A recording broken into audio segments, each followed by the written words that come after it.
Sir आपको पता है कि गजा में जो मोस्टली फूड की सप्लाई थी, चीज़ों की सप्लाई थी, वो इसराइल से ही होती थी, जिसकी वजह से अब ज़्यादा मुश्किलात खड़ी हो गई हैं क्योंकि इसराइल ने वो तमाम चीज़ें सप्लाई करने से इनकार कर दिया है। वो आपकी बात बिल्कुल बजा है, लेकिन उसके साथ जो ये इजिप्ट का जो इलाका लगता है, दूसरे मुस्लिम ममालिक हैं, अगर वो कोई हिम्मत करें, सऊदी अरब है, बड़े बड़े बिग गन्स जो हैं, बड़े बड़े जो कंट्रीज़ हैं मौजूद हैं, गल्फ़ की स्टेट्स हैं, अगर वो भी थोड़ी बहुत आवाज़ अपनी उठाएं तो कम अज़ कम जो ग़ज़ाई ब्लॉकेट है वो उसमें जो है वो आसानी पैदा हो सकती है और उनको अपनी ज़िंदगी के लिए, अपनी रोज़मर्रा के जो अपना इवन बच्चे हैं वहाँ पर, बच्चे हैं, बड़े हैं, बूढ़े हैं। कौमें जितनी भी तरक्की कर लेना, लेकिन जब उनकी एक तंग नज़री जब तक वो बाहर ना हो तो वो कोई इतना कोई कौम फ्लोरिश नहीं करती।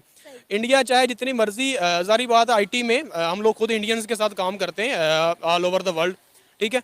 अच्छा, इंडिया नो डाउट एक तरक्की में है, पाकिस्तान से तरक्की में है, लेकिन उस कौम की जो तंग नज़री है ना वो उसको पीछे लेके जाती है। एक दंगा फसाद, इस्लामी मुल्क ने अभी तक फ़लस्तीन के लिए आवाज़ नहीं उठाई, जिसमें हमारा मुल्क भी शामिल है। और हमास ने ज़रूर अटैक किया है, बहुत ज़्यादा उनको नुकसान पहुँचाया है, लेकिन अब वो रिटेलिएट कर रहे हैं इसराइली और उनको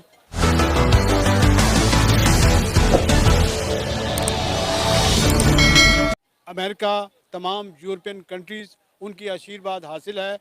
जो अमेरिका का, बल्कि उन्होंने गज़ा का जो साहिली पट्टी लगती है उसकी ब्लॉकेट की हुई है और गज़ा में जो मुसलमान हैं, फ़लस्तीनी हैं, वो इंतहाई परेशान हैं, खुराक नहीं मिल रही उनको। इसके अलावा जो ज़रूरियात ज़िंदगी हैं वो तमाम अशिया जो है वो बैन हैं और बहरी रास्ते जितने हैं वो बंद हैं। और उनके इवन अफसोस की ये भी बात है कि इर्द गिर्द जो उनके ममालिक हैं, जॉर्डन है, जो अपना मिस्र है और जो दूसरे मुल्क हैं, बल्कि सऊदीया का भी थोड़ा बहुत, लबनान है, ये वो, किसी ने अभी तक, शाम भी उस साइड पर आया था इसराइल के, किसी ने अभी तक कोई आवाज़ नहीं उठाई और वो तनहा जो है फ़लस्तीनी जो है अपनी ज़िंदगी और बका की जंग लड़ रहे हैं। तमाम मुसलमान कंट्रीज़ पे जिहाद फ़र्ज़ हो गया हुआ है। ये जितने भी सरबराह हैं, जितने भी मुसलमान कंट्री के सरबराह हैं, ये अल्लाह को क्या जाके जवाब देंगे? हर इंसान पे, हर मुसलमान पे इस वक़्त जिहाद फ़र्ज़ हो गया हुआ है और किसी कोई बयान नहीं दे रहा। कोई अपना रशिया ने थोड़ा-सा दिया है, पर अब रूस ने काफ़ी कुछ दिया जो कि मुसलमान नहीं है। तो सर ओआईसी क्यों खामोश है इस सारे मुद्दे पर? क्योंकि वो सब एक है ना, वो सारे एक हैं।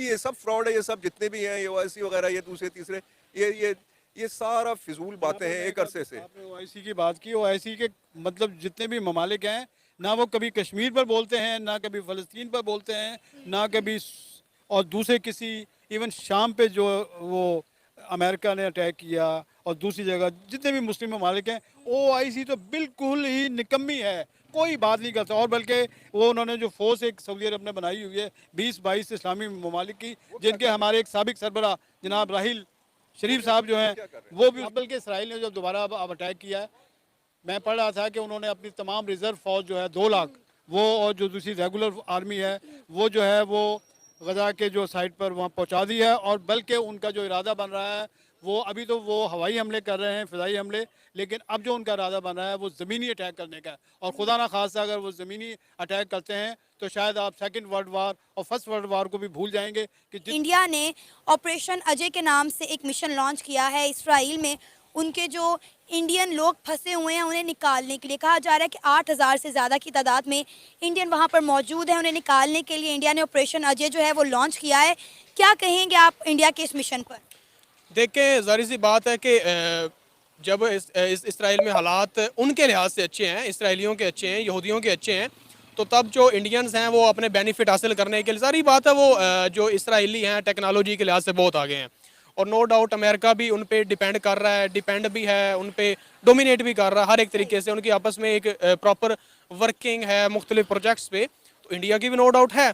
लेकिन जब वो ज़ाहिर बात उनको पता है कि बंदे फंस चुके हैं हमारे, हमने निकालने तो हैं, ठीक है, अब वो सारी बात निकलने की कोशिश करें। कॉन्शियस हैं कि अपने जो उनके लोग, जो उनकी पब्लिक, जो उनकी आवाम, जो उनके सिटीज़न इसराइल में हैं, या हो सकता है कोई गाज़ा में भी हों, कोई 5-10 बंदे, उनको निकालने की कोशिश कर रहे हैं। हमें ये, हमारा ये इशू नहीं है। इस अफसोस की बात है, बड़े दुख की बात है और इसका जवाब हम सबों को देना पड़ेगा। जिंदा तो किसी ने भी नहीं रहना। आज वो मजलूम है, उनके छोटे छोटे बच्चे, मैं तो अपना टीवी बंद कर देता हूँ कि छोटे छोटे बच्चों को गोदों में उन्होंने उठाया हुआ, उनकी लाशों को उठाया हुआ है। तो रिजवान क्रिकेटर ही पाकिस्तान का बेहतर है कि जिसने श्रीलंका के खिलाफ सेंचुरी स्कोर की है और उसने ट्वीट किया है कि मैं सेंचुरी जो है ये फ़लस्तीन के अवाम के, उनके शोसा के नाम करता हूँ, जिस पर पूरे हिंदुस्तान में, पूरी दुनिया में जो है उस पर एक हंगामा बरपा है, बल्कि इंडिया तो बहुत ज़्यादा उस पर एतराज़ कर रहा है। अलबत्ता आईसीसी ने उन्होंने थोड़ा सा वो इस तरह की एक स्टेटमेंट दी है कि वो उनका पर्सनल मामला है जी, हम उसमें कुछ नहीं कर सकते, पाकिस्तानी बोर्ड अगर कुछ करना चाहे तो करे। रिजवान ने बहुत अच्छा किया, हमारा हीरो है एक तरह से कहा। लेकिन जब रिजवान ने ट्वीट किया ना कि मेरी ये जो विक्ट्री है ये हमास के लिए है, ठीक है, फ़लस्तीनियों के लिए विक्ट्री, उसने ये ट्वीट की है। अब वो कल से जो इंडियन मीडिया है या इंडियन की जो सेलिब्रिटीज़ हैं क्रिकेट की, वो उसके पीछे पड़ गई हैं। इवन वो आईसीसी को टैग कर रहे हैं कि हाँ why he is playing here, ठीक है। मतलब कि यार इतनी तंग नजरी, एक दिन में आप उसको हीरो बना रहे हो, दूसरे दिन में आपको जीरो कर रहे हो। सर, यूक्रेन और रशिया की जब वॉर हुई थी तब भी इंडिया ने यही किया था, इंडिया ने अपने लोगों को वहाँ से निकाला था। हमने देखा है कि जब भी किसी मुल्क में कोई मसला आता है, इंडियन वहाँ पे फंसते हैं, तो इंडिया की गवर्नमेंट सबसे पहले एक्शन लेती है, अपने लोगों को सेव करती है। ज़ाहिर है कि हर मुल्क जो है अपनी शहरियों की हिफाजत के लिए ये इनिशिएटिव लेता है।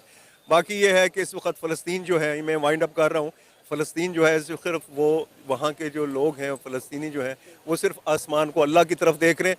बाकी किसी ने, ये वही है, ये करबला वाला ही वाक़या है, किसी मुसलमान ने, वो भी मुसलमान थे और उन्होंने किसी ने उनका साथ नहीं दिया, उन्होंने शहादत ली, ठीक है, जो जन्नत के सरदार थे। कि पाकिस्तानी गवर्नमेंट कैसे निकाले, हमारे पास कोई वसाइल ही नहीं है, तो अवाम जाए भाड़ में, जब वसाइल ही नहीं है तो वो कैसे निकालें, ठीक है ना।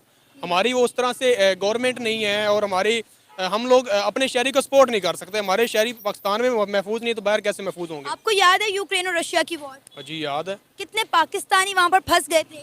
जी बिल्कुल फंस गए थे, लेकिन थोड़ी बहुत सपोर्ट मुख्तलिफ ऑर्गेनाइजेशन की सपोर्ट के साथ डेफिनेटली, इवन हम लोग उस वक्त भी डरे हुए थे। और आपको पता है तब भी पाकिस्तानियों ने इंडिया का झंडा इस्तेमाल किया वहाँ से निकलने के लिए।